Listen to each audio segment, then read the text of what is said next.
Before we get into the video, do not forget that Two Wheels and Deals is a great place to go for buying and selling things and bikes. From my last video, this is the ratios of fuel to oil that on my bike, below these ratios gave me too much spooge. At this ratio and above gave me minimal spooge. I am not saying that these are universal ratios. These are the ratios for my bike. I use an NGK number 8 spark plug. I have low squish velocity. I have low compression. These ratios were right for my bike. What's right for your bike is for you to determine. The only problem here is if you've got a really good seal where the pipe connects to the cylinder and you've got a spark arrestor that is not free flow. This is what I mean by a free flowing silencer. This is a racing silencer. I do not have a racing silencer on my bike. It's got a more complex silencer on it that has the flow going through different channels, but it has no fiberglass in it. And because it's pointed downward and exiting close to the rear wheel, enough of the spooge gets onto the rear rim that tells me right away if I'm adding too much oil or not.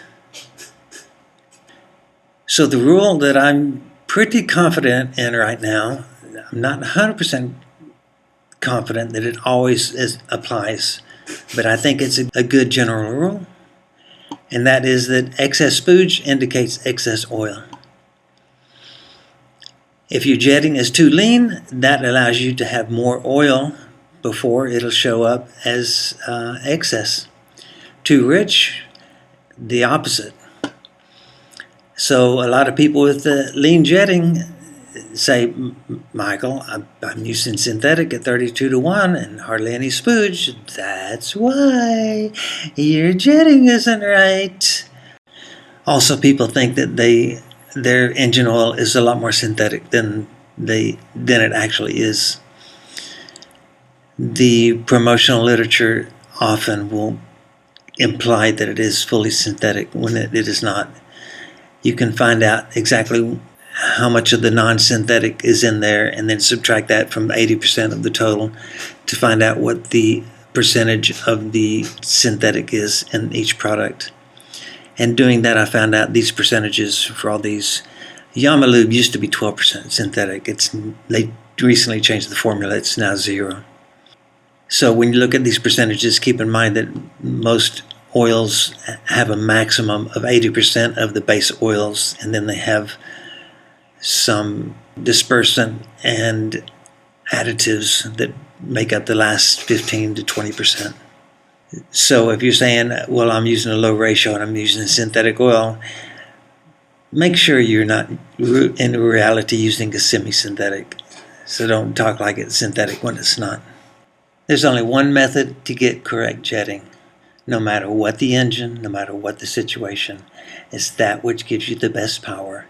You can do that on the road test for power and acceleration, or you can do it on a dyno. It's the only way. Some people watch my video and then just shoot on and never revisit it to see what interesting comments are made, and so I put these 3 comments on, which are typical of what people think afterwards. This person didn't pay attention because I said in the video it depends upon your jetting also. And so he's saying 32 to 1, maximum caster 927, 0 spooge. Well, because you're jetted lean. But he says right here, Michael, it's jetted correctly. I don't care what people think about their jetting. Most people have their heads totally up their ass. Excuse my French. It's true. I've been studying this subject for a long time. You can go by EGT, you can go by cylinder head temperature, you can go by exhaust oxygen. Every engine is different. There's no one standard you can go by. You can go by fuel-air ratio. I don't care.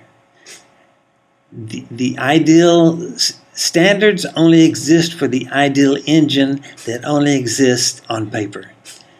Everyone's engine is different. And the right jetting for each engine, the engine will tell you by the power it gives. Okay? But what complicates things here is not just the jetting. The two things that are easily, well, not so easily changed, but easier than changing the compression or the squish velocity, is jetting and timing. So you can find just the perfect jet and then say, well, I got to make sure that the timing's right also. So, advance it 3 degrees, test it like that. Okay. Retard it 3 degrees, test it like that. Oh, wow, look, it's doing better with the timing retarded. Okay, let's retest the jetting. Okay, a little bit, one step bigger on the main jet, test it. One step smaller on the main jet, test it.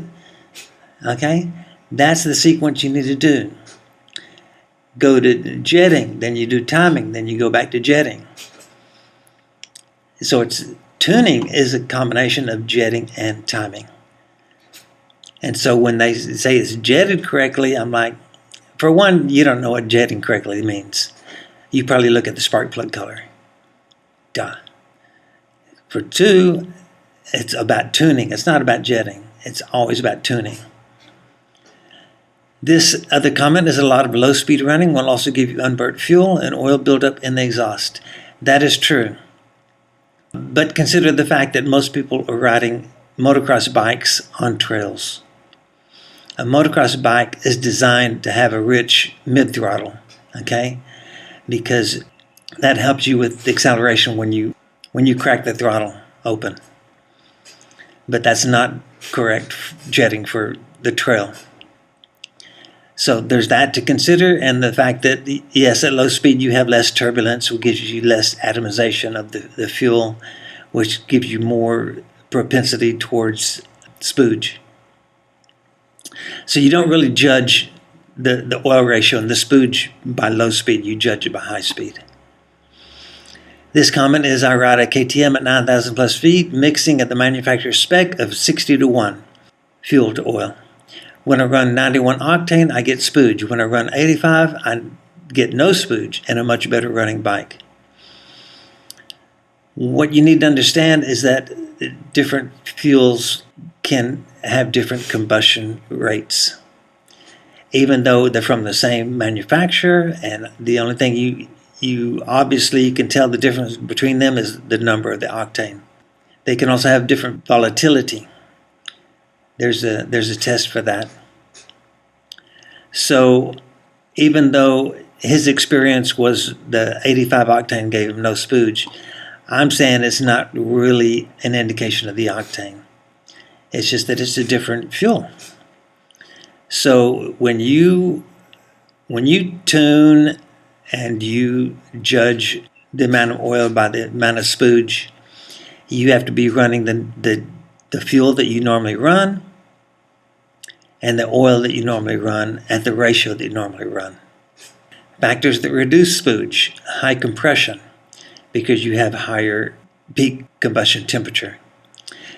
Lean jetting, which also increases the temperature of the combustion. Low viscosity oil. The high viscosity oil has a higher resistance to heat. So the synthetic and the castor are more likely to contribute to spooge. And these last three have to do with atomization. High RPM, you get higher turbulence. With a smaller carburetor, you have higher atomization due to the higher velocity inside the carburetor of the airflow. And with the high squish velocity, you have more turbulence also. And so you have better mixing of the air and the fuel. So that's pretty much it. I think you should look at what you're doing and consider that there's a better way. If you run synthetic or you're running castor and you've got a low ratio, let's say 32-1, and you're not getting spooge, it's either because your pipe is trapping the spooge or because you're running lean. Most likely. There are exceptions. That's about all I have to say on the subject for now. Thank you for watching.